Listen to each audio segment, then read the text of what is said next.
feeding program. Ito natin, feeding program natin ay sa mga bata sa Pilipinas. Diba? Sa case ng Jerusalem, meron tayong mga pinapakain na bata, maraming bata. No? Dahil, ilang station na tayo nila? Station tayo. 13 station. Let's say, ang minimum na let's say yung 13 na yun, let's say ang minimum ay 15. Ang pinapakain, minimum yan dahil tumatakas yung 20, 25. Let's say 15 times 13. Sino ang magaling naman?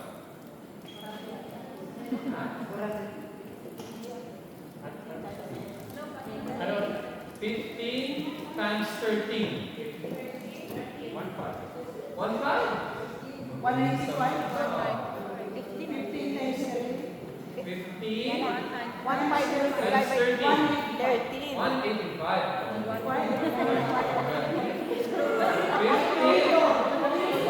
15 times 13. 195 every month. Tama mga bata tayo. Ngayon, ang book of Acts, ang madami natin sa Jerusalem, yung mga apostles at disciples, meron silang feeding program. Pero ang pinapakain nila, hindi mga bata. Kundi ang pinapakain nila, mga widows. Mga widows na yan, pinapakain nila dahil yung mga widows, pagka ikay widow na, nahirap ang kalagayan mo dito sa Israel. Dahil noon, sa panahon ng mga alagad, ang nagtatrabaho lang mga lalaki. Ngayon mga kapatid, sa panahon natin, mas malaki ang sahod ng babae kesa lalaki. Maliban na kung ang lalaki ay nasa abroad, katulad ni Papale, di ba? Katulad ni Ben. Hindi pala. Hindi pala natin pala ito. Pero ibig sabihin, pag ikaw ay tatay at nasa Pilipinas ka, ang babae ay nasa abroad, mas malaki ang kita ng babae. Tama ba? Yes. Ang pagkakaiba natin, ang feeding natin ay sa mga bata, sila ang feeding nila ay mga widows dahil ang mga widows mahirap ang buhay nila. Diba? Para kang single mom. Ano? Tapos, yung mga widows na sinusuportahan nila, mga 60 above. Ang sabi ni Apostol Pablo, pagka bata pa, kung magaling 30 years old, na nabiyuda, dapat mag-asawa. Hindi niya sinasabi na pagka 30 years old ay magpalista dun sa feeding program. Hindi pwede. Dapat pag ikaw ay retirement age ka na, 60 above, let's say 67, doon ka na lang makakwalify. At kung wala ka ikabubuhay, kung wala ka nang napangasawa ay milyonaryo, hindi ka pwede magpalista sa feeding. Naintindihan niyo ba?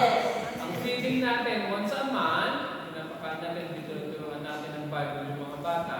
Binibigyan sila sa mga iba't ibang lugar natin katulad ni Pastor Inday sa Jensan at sina Limaya sa Laguna, at saka sa ibang places pa. May mga, hindi lang feeding may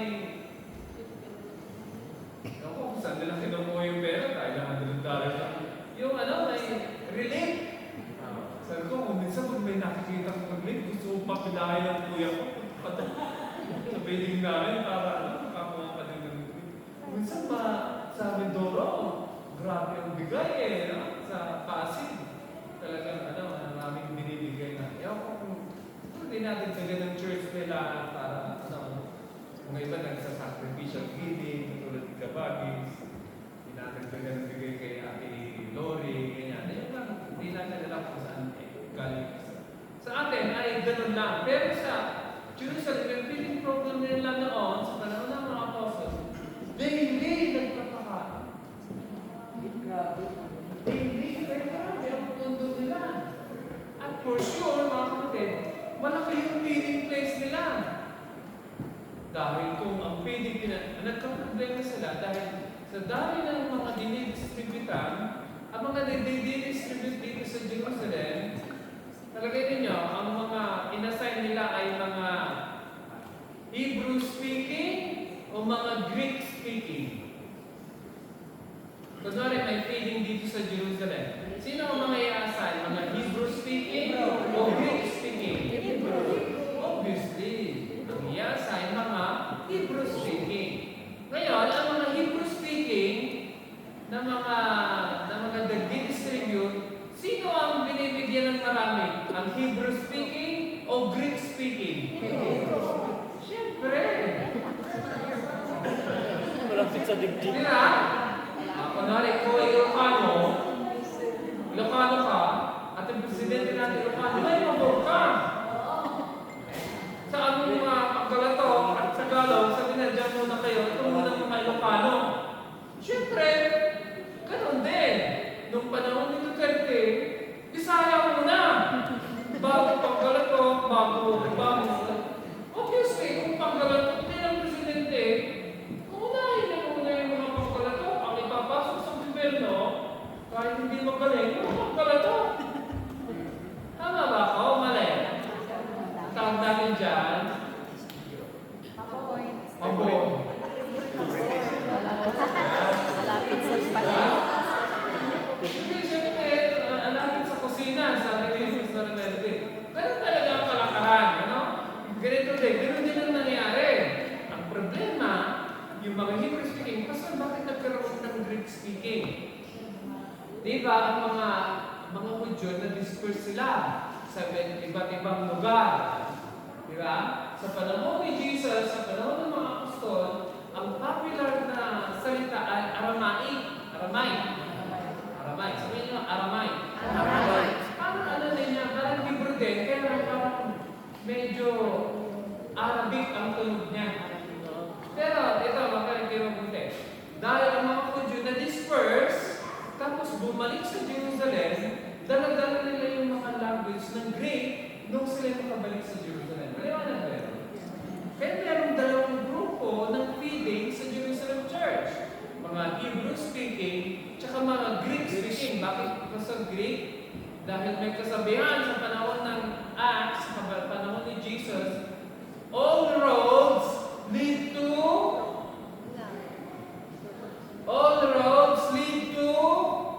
Yaman. Pabalik ko kaya kayo sa sa New Testament survey. All road leads to Rome. Dahil ang nagmahalik sa Jerusalem noon ay mga Romans, Greek-Romans. Sana hindi natin makalimutan niya kapag pinag-aaral natin ng New Testament, ang nagmahalik sa Jerusalem, sa buong Israel, ay mga Greeks, mga Romans. Kaya si Jesus Christ, hindi binato, di ba? Dahil sino nag-execute sa kanya? Roman. Crucifixion ang style ng pagpapatay ng mga Roman. Ngayon, gusto ko ituloy itong aking pinag-uusapan ngayon. Ang pinag-uusapan natin ay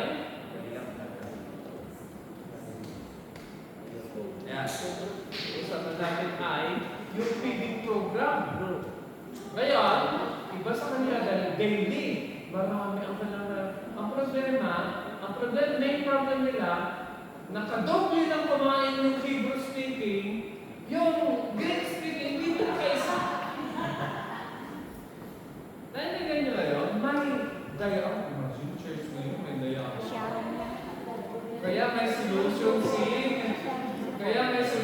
si mga apostol. Kaya basahin na natin yung solution. Title ng message natin, The Holy Spirit appoints deacons. Tinawag ng 12. Yung 12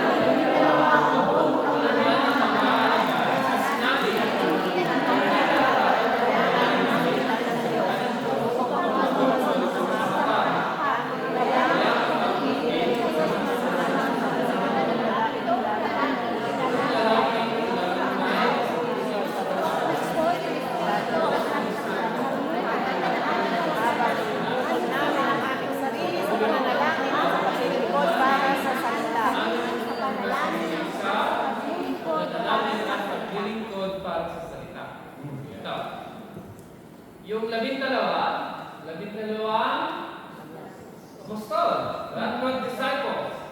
Ngayon, obviously, si Matthias ay hindi kasama sa original 12. Sino yung pinalitan ni Matias? Judas. Judas.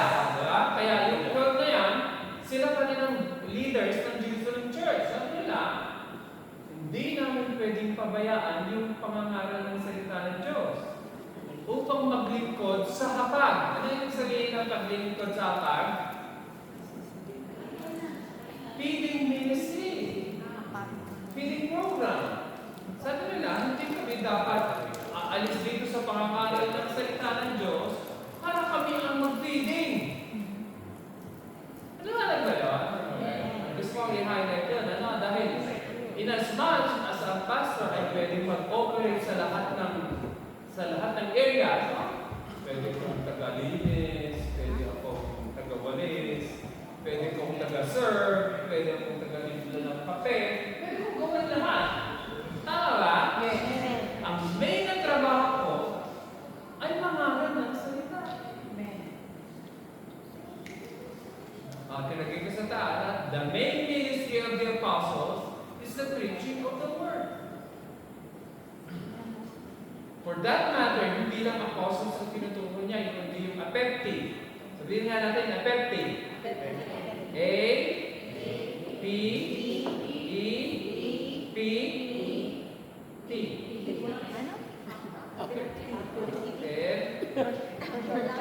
Wala ano? Apostles, prophets, evangelists, pastors, teachers. Apepti. Yan ang aking para mag-memorize ko yung 5-fold ministry. Yung 5-fold na yan, ang trabaho nila is preaching ministry. Now, hindi ibig sabihin na ang preaching ministry ay mas mataas sa lahat ng ministry. Kaya na, ito ay ministry. Hindi mo pwedeng paglahukin. Maliwanag ka? Kaya, yung sa unang church na pinanggalingan ko, na very extreme kami na church. Ano sabihin extreme yun? Sa church namin, pag ikaw ay pastor at ikaw ay nagtatrabaho, backslide ka. Hindi pwedeng magtrabaho yung pastor sa church namin. Hindi sa win, ha? Sa win. Ang win ay by vocational kami. So yun, nagtatrabaho kayo, caregiver pa rin ako, at at the same time, nagpapastor. Kailangan mo supportan sila. Sa church namin, full time. Ang sabi ni Pastor Harvey, pag tinawag ka ng Lord, bibigyan ko kakainin ka niya. Sa amin pero, nahirapan kami kasi pag wala nang magbigay, gutom! Hindi ba? Hindi. Pag wala nang nagbigay, wala kami makain. Sinubilitan. Hindi kami kakain. Kaya sinali kami ni Pastor Harvey, pag walang makain, anong oras na? Fasting. Pastor, bakit malaking fasting? Sabi ng Diyos, matama ka na. Magpapayat ka. Sa loob ko, ano? Ang hirap pala dito maging gusto. Hindi kakain pag walang pera. Pero hindi ko alam na si Pastor Harvey, tinitrain kami. Na ang tinuturo niya sa amin ay isang verse. Man that does not live by bread alone, but by every word. Ewan ko kung gusto ko ay mapakinggan mo pa yung word. Pag ikaw ay gutom, ang nasa isip mo ay obviously. Ito nga, yung mga kay gutom, iniisip niya anong ulam mamaya eh. Di ba mga ulit? Pero kaya mga kaya doon makain sa Bibsi. Nasa Bible school kami. Ang sabi ni Pastor Harvey, wala tayong rice, kaya ilabas niyo yung plato. Hallelujah. Ilabas namin yung plato, sabihin namin sa Lord, Lord, kailan po kayo magpapadala ng rice? Amen. Rice lang ang prayer namin, Sister Melissa. Walang ulam, walang tuyo, walang asin, basta rice, okay na kami. Kaya nandun kami mga kapatid, brother and friend, may plato sa harapan namin, walang rice. Ang prayer namin, Lord, nasan po ang rice? Kaya naghihintay kami sa Lord, Lord, kung walang rice, mamamatay kami lahat dito. Alam mo, mabait ang Diyos, ano? Ito, minsan may nangyayari sa amin na yung church, yung Assemblies of God, yung church, hindi mo kami alam na magsabi ng mga pangangailangan namin dahil para sa amin. Pagka nagsasabi ka, parang nangihingi ka na. Tama ba yan? Kagaya sabi ko sa'yo, Brother Ben, wala akong pera. Di ba parang nagpaparinig ka, ng gusto? Dapat ako maligay sila papalilaban. Nagpapasa mo yung Pero pagka may nagsabi sa'yo na, walang pera, parang isip mo gusto mo umiwas, Di ba parang yun ang nasa isip mo? Pero ito sabi ni Pastor, huwag kayo sabihin niyo sa doon na wala kayong makain. Ang problema kami nasa Bible school, si Pastor Harvey umuwi ng bahay. Si Pastor Harvey, may pagkain sa bahay niya. Gusto namin pumunta sa bahay niya. Pastor, anong meron dito? Kaya nasa Bible school kami, ang context namin, hindi naman kami nakakulong. Gusto mo umalis, hindi ka umalis. Huwag ka na lang babalik. Dahil ang ini-expect ng Pastor Remy, yung mga nag-aaral ay marunong magsakripisyo at marunong mabuhay sa faith. Yun ang natin Yun ang training natin. By faith, ibig sabihin, hindi ka tatrabaho. Now, sa panahon ko yun, siyempre, dahil nagtatrabaho, ito ay extreme, pero sa panahon ko noon, yun ang pinakakan ko. Hindi ako lumakid na kumakain everyday. Ako pinag-aaral ng mission sa Baguio City, mga kapatid, 3 araw, Lunes, Martes, Merkulis, wala akong kain. Sabi ng mga klase ko, ang banal-banal ni Pastor Ana. Sa loob-loob ko madaling-duling na ako na hindi ako makakain.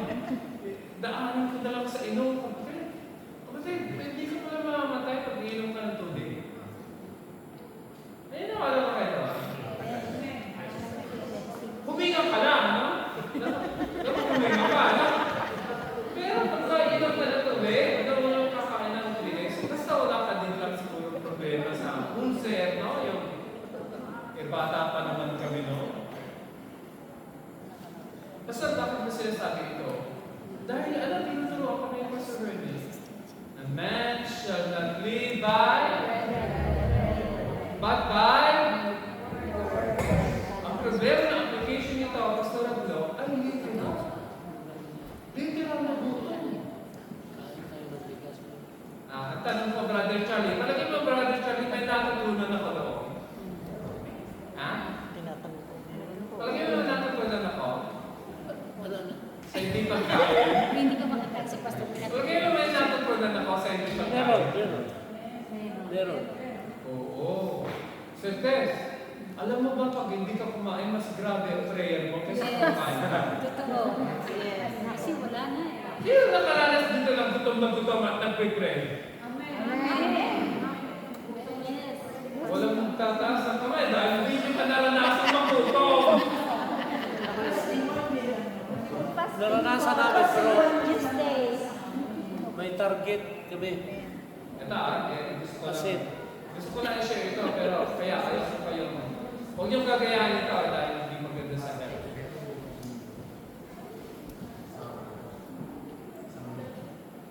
Nung wala pa akong dialysis, I can pray and fast for 21 days. Walang kain tubig lang. The Lord's my witness and my wife. I couldn't eat for 21 days and still alive. Kaya siyempre, may consequences. Pwede bumigay yung kidney mo. Bumigay yung kidney. Huwag niyong gagawin yun. Kasi, unless na gusto mong pagka-dialysis din. Pero that's consequence. Kung gusto mong magkaroon ng sakit, kaya iniiwas tayo ng mga pastor sa fasting. Okay lang na 1 meal. Pero subukan mo kumain ng 21 days. Tignan mo kung anong kaya mo gawin. Mahirap maglakad. Yung isang araw na o 10 araw, 21 days. Piling mo nasa langit ka, ang gaan, ganun na Pastor, bakit mo sinasabi ito? I'm trying to say this to you dahil alam ko yung paano mag-pray ng gutom. Kayo kapag hindi nyo pa naranasan, simple. Pag naranasan yung naranasan, dahil hindi ko pinagmamalaki, no? Dahil it's all by the grace of God. Hindi ko ang sabihin ng ganito. Pag hindi mo pa naranasan ng 21 days of Noah, hindi mo pa naranasan ng mag-pray ng gutom. Amen ba? Amen. One day, ayun. Pero okay na rin yun dahil may mga sunod, may mga ano kami, parang maintenance kami, hindi kami pwedeng hindi kumain. Irakas na rin doon, hindi pwedeng hindi kumain, makamatay tayo. Hindi pwedeng uminom ng Gamot ka lang. gamot ng walang laman ng tiyan. Mas mauna ka pang umatay noon, ikaw walang laman. What I'm trying to say is this, hindi ganun kadali. Madali tayo magsabi na kaya natin mag-pray ng gutom unless na natapakan mo yung pinapakan ko. I don't think you know what I'm talking about. Yes. Mag-pray ng gutom, hindi mo panaranasan. At hindi ko sinasabing gayahin niyo ako. Dahil pag ginaya niyo ako, baka maging ganito ka din, dialysis ka din. Dahil hindi yun healthy. Hindi healthy. Pero I think, yun ang pinapagawa ng Diyos sa akin. Kaya ginawa ko. Oh, may mga consequences. No, never. Siguro yung mga iba doon ay akin din. Hindi dahil sa Diyos. Pero yung ibig ko sabihin, ito, merong qualification na hinahanap para sa mga maglilingkod sa table. Maglilingkod ba sa preaching o sa table? Ito, number 1, pumili kayo sa mga kasama ninyo ng 7 lalaki na may good character. Good character. Sabihin nyo nga, good character. Kasi yung pagkatao, puspos ng Holy Spirit. Filled with the Holy Spirit. Tapos last, godly wisdom. Tatlo maglilingkod lang sa table, maglilingkod sa pinipini state, tatlo ang hinahanap ng mga apostol. Number 1, good character, hindi na kumupit na pagkain. Number 2, puspos na Pastor, bakit kailangan puspos sa Holy Spirit? Imagine nagsuserve sa'yo, masama ang loob. Diba? Kain ka na. Kunwari sa Sister Leia, oy, wala kaya kayo, kumain na kayo.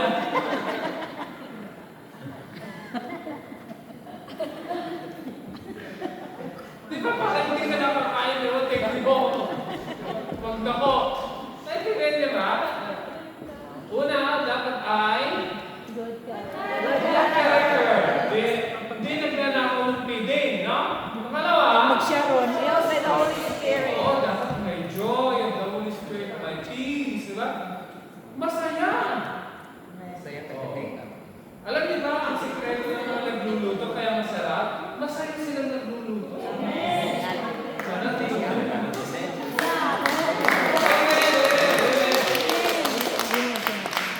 Masaya. Bakit si Pastor Romero din hindi marunong magluto? Pero bakit ang taba-taba ko?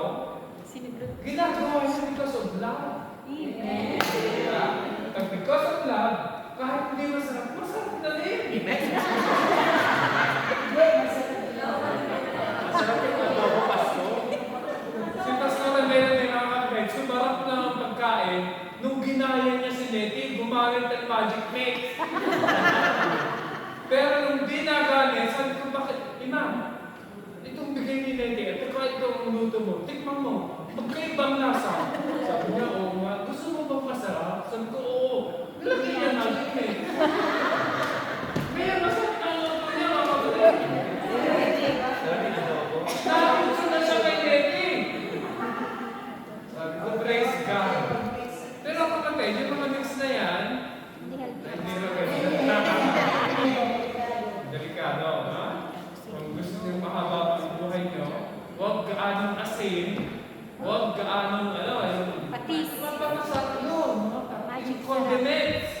Wala na, yung mga nilalagay natin, yung mga Pilipino, gusto natin yan, pag nakakain tayo,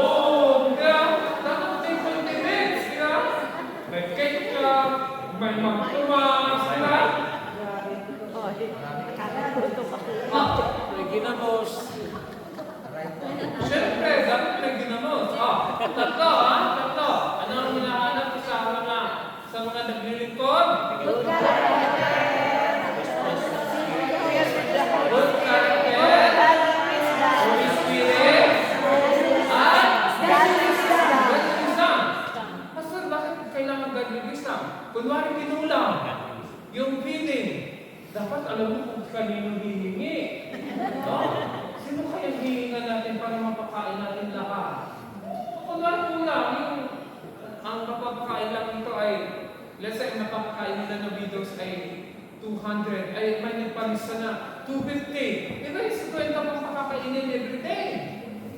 Lahat may wisdom. Saan kaya tayo hihingi? Maliban sa Lord. Saan kaya tayo hihingi? Sino dapat ang solicitan namin para mapakain namin pang another 50? Ang tawag dyan ay Godly wisdom. Yung tatlong yan, anong trabaho nila? Sa feeding program. Ano ang legal term yan sa Greek? Diakonos.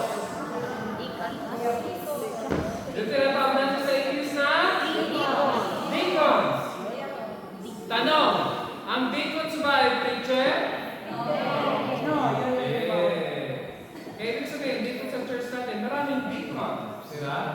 Si Ate Baby, deacons. Si Ate Maya, deacons. Si Leia, deacons. Lahat ng nag-release deacon, nag-set up, lahat ng nag-religpit, nagluluto. Kayo ay deacon. Ayaw ko na kayo bigyan sa mga nakakita. Di ba ba? Hindi ko nakakatawagin kayo isa-isa na ano yung bigla maging deacon. Sobrang dami, hindi kayo lahat nandito sa harapan. Dapat may ginagawa tayo. Iwanan ba? Hello. Di ba? Lahat tayo naman, maliban na lang, ating ka lang, tapos, eat and run ka. Ano yung eat and run? Ikakain mo insurance, naman ako, goodbye. Diba? Hindi ka man lang nakamibigit ng basura, no? O yung pinagkainan mo ay iniiwan mo lang sa table, hindi mo lang dinala sa garbage, diba? Ang ibig sabihin, tayo naman lahat, sa website, ay marunong naman tayo nag-serve, diba?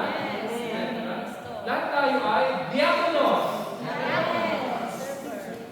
Pero itong mga ito, ilan ang kailangan nila na pipiliin? 7. Itong pitong ito ay special yung calling nila. Bakit?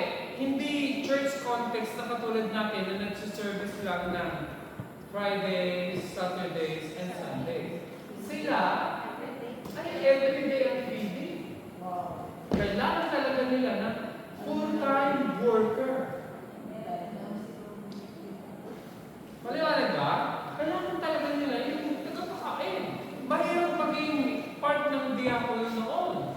Dahil, mabuti kung ready lang isi-serve mo. Kung ikaw pa ang mamamalengke, ikaw pa ang bibili ng magic mix.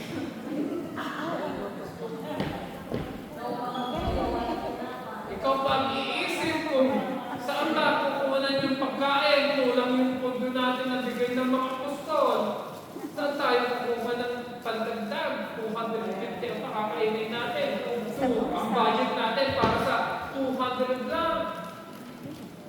Mahirap yung trabaho nila. At bigay na lang sila. Amen ba? Mabuti kung ang member nila ay 20 lang, katulad natin, 25. No. Hindi naman. Malaki ang church nila. Tanong ko, Kabagis, bakit marami ang members nila noon? May pagkain.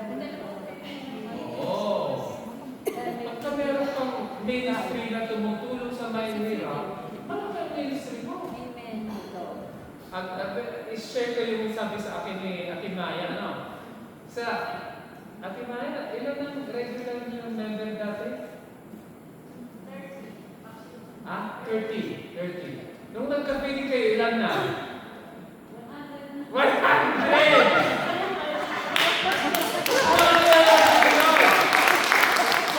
Ito ang klaseng example.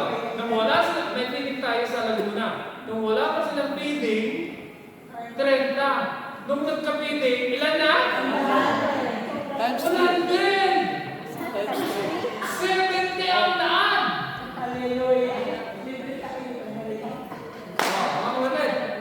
Effective yun sa Pilipinas. Sa Israel, kahit may pakain tayo, sabi nila, mas gusto na bang pagkain sa bahay? kaysa dyan sa church. No? Ibig sabihin, dito, sagana. Yes. Sa atin, dahil maraming nagmamalita, walang makain. Wala. Kaya, pag may kainan, talagang dapat tayo manata. Which is also good. Para sa akin, good yun. Dahil kung hindi, wala ding tao yung mga feelings natin. Amen ba? Kunwari lahat ay mayayaman. Di sabi na, bakit kami pupunta din sa feeding? Meron naman sa bahay. Dahil hindi nila natitikman every month yung Chicken Joy. Ay, doon sa Pasig may Chicken Joy once a month. Punta tayo. Amen ba? Kung din siguro, kunwari, kina Ate Annabelle may Chicken Joy na libre once a month, punta talaga ako doon. Para makatikim ng Chicken Joy, at least once in a month. Mga kapatid, dito ang main point ko, dahil ako'y mag-close na. Ang main point ko ay ito. Ang sabi ng mga apostol, hindi namin pwedeng iwanan ang aming main ministry upang maglingkod sa feeding ministry. Ito. Habang iuukol namin, ang aming mga aming sarili, sa dalawa, pananalangin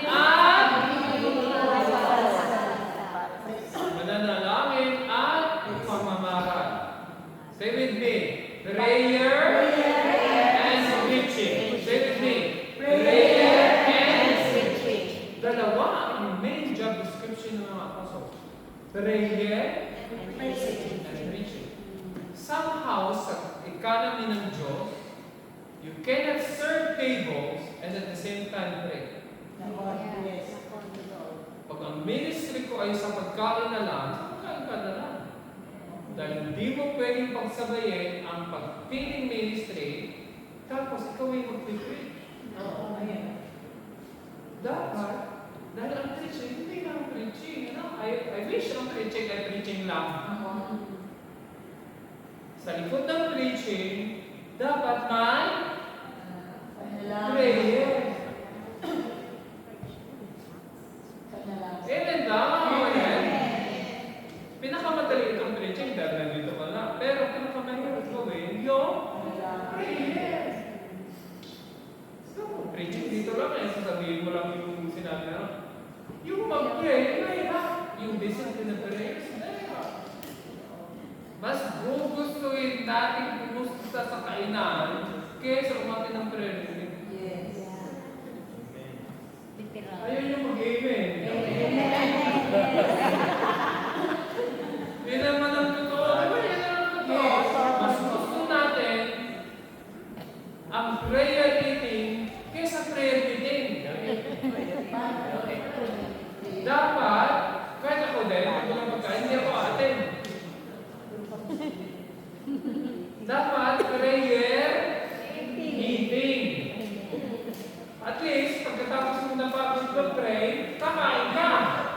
Ito ang mahirap. Pagkatapos mo mag-pray, wala ka pang makain, uuwi kang gutom, masama ang loob mo.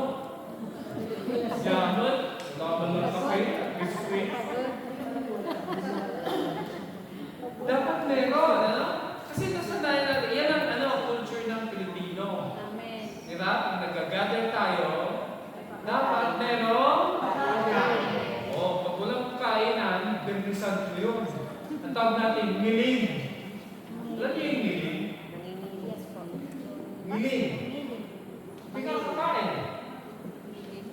Biyernes Santo. Diba? Yung pagka-Biyernes Santo may ngiling. Pangilin.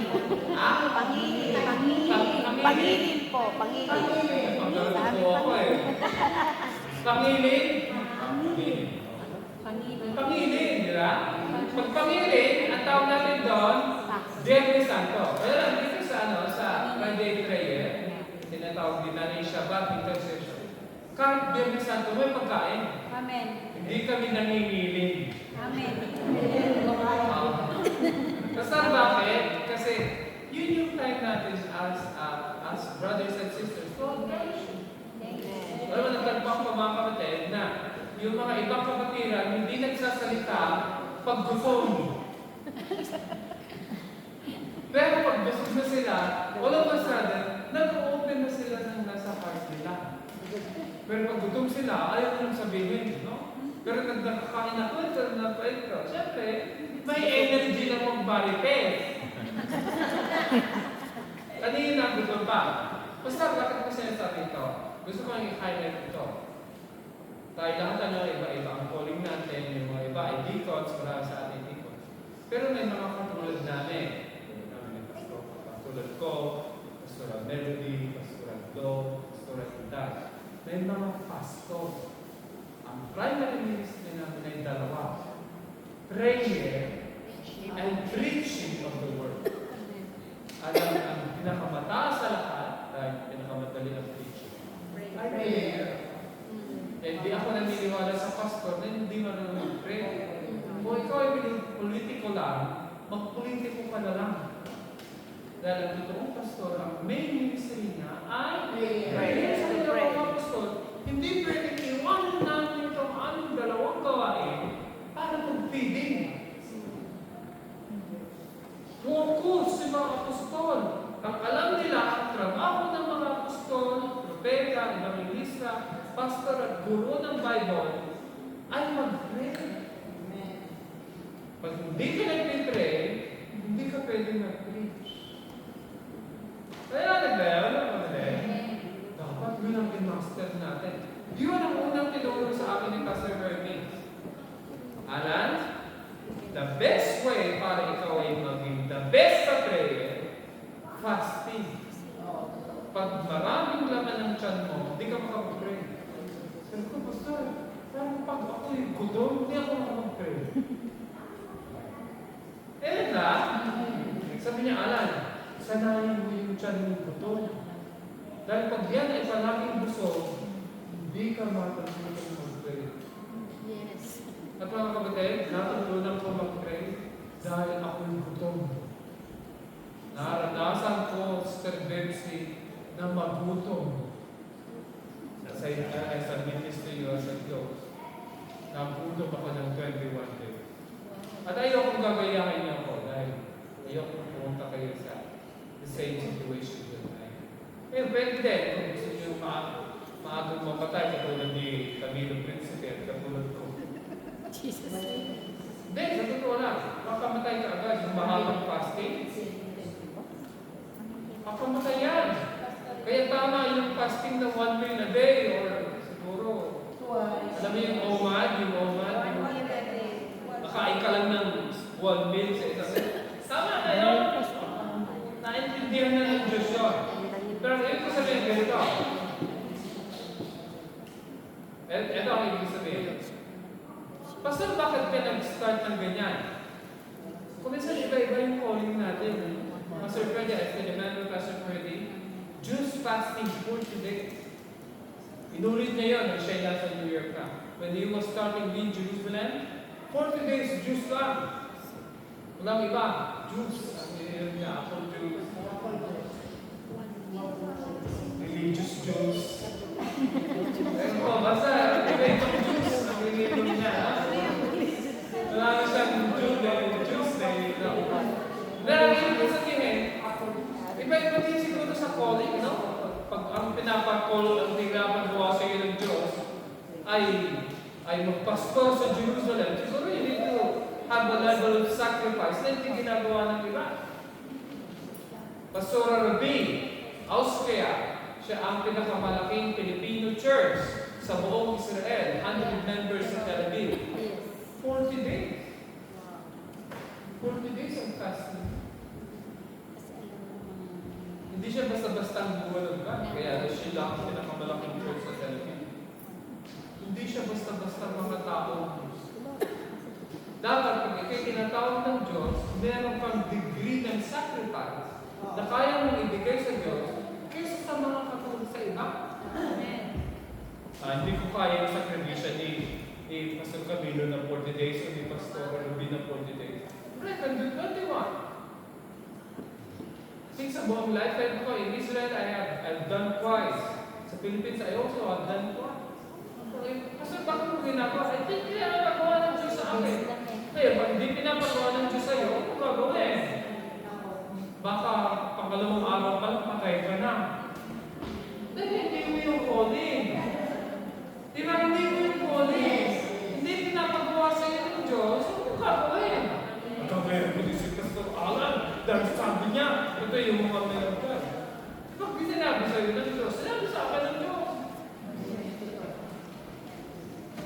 I need to live with that. Yung mga consequences, I need to live with it. Pero I need to obey, di ba?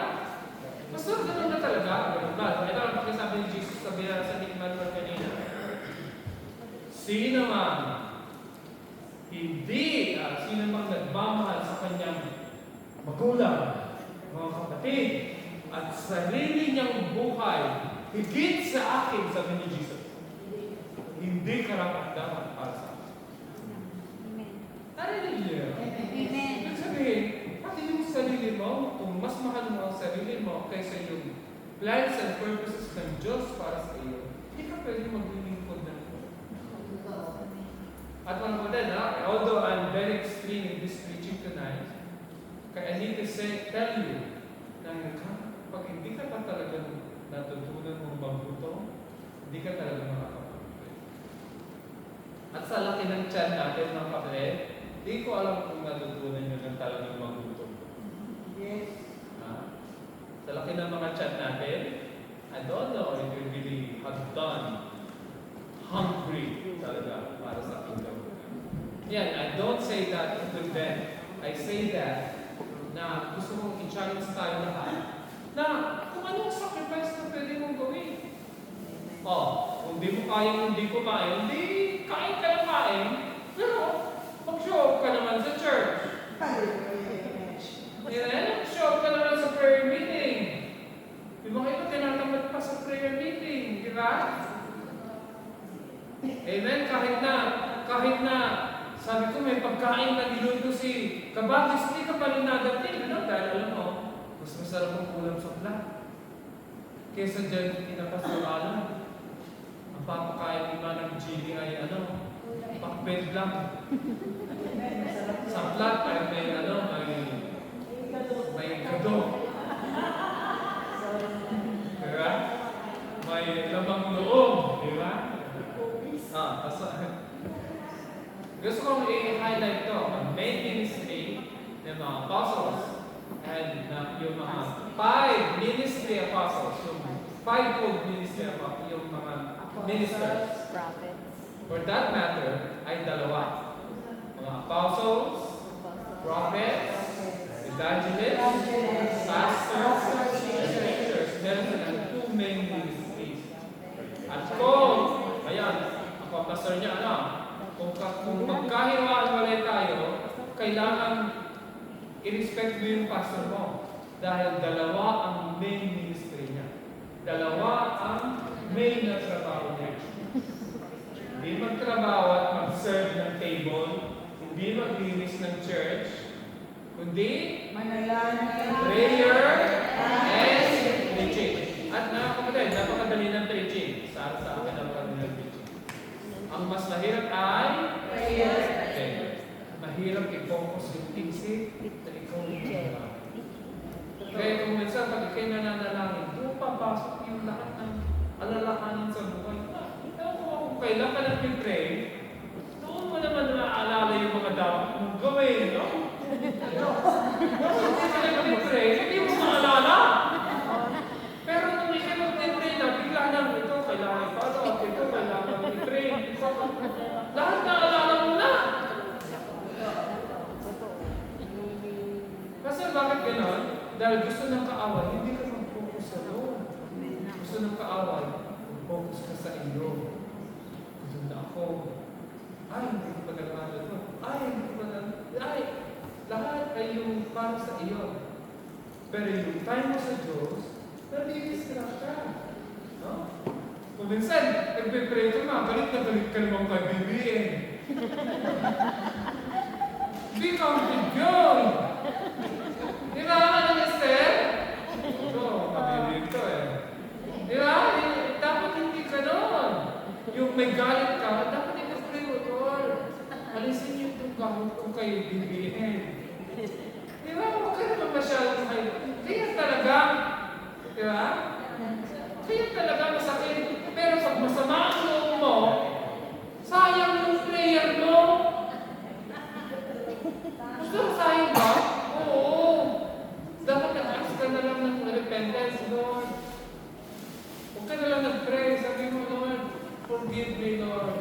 Cleanse my heart. Clean me, Lord. Alisin galit. Alisin mo yung kapaitan.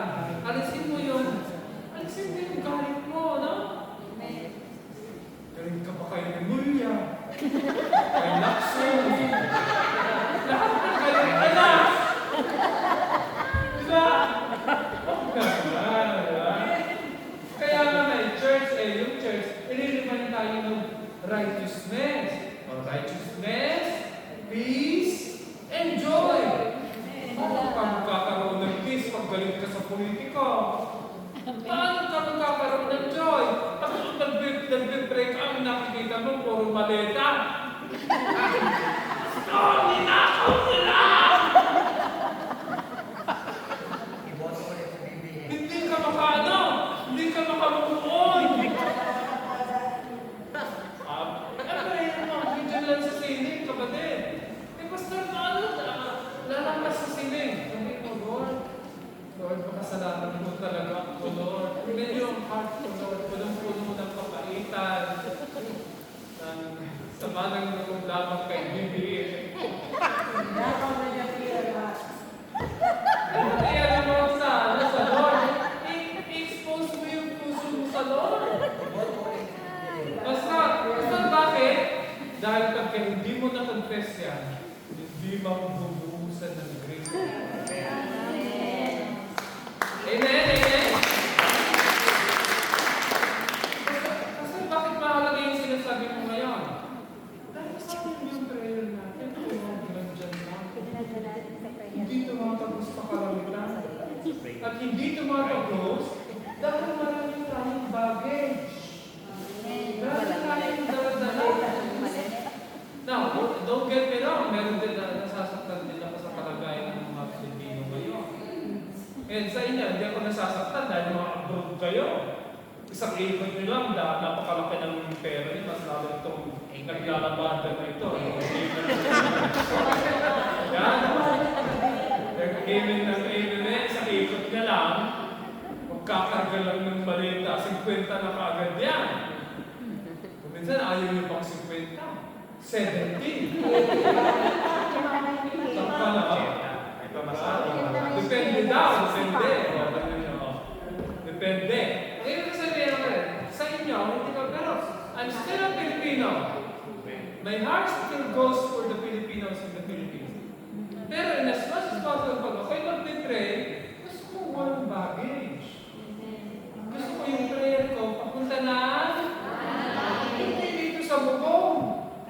Eh, nag-break ka naman lang, hanggang bubong lang. Gusto hanggang bubong lang ko, pagka meron kang hatred sa heart mo, meron kang bitterness, meron kang unforgiveness, hindi yun lang ako. Sayang. Paglalapit ka sa Diyos, ay, gusto mo na. Kaya, prayer ni David, create in me a clean heart of God, and renew a right spirit within me. Take me not away from your presence. And let that your Holy Spirit depart from me.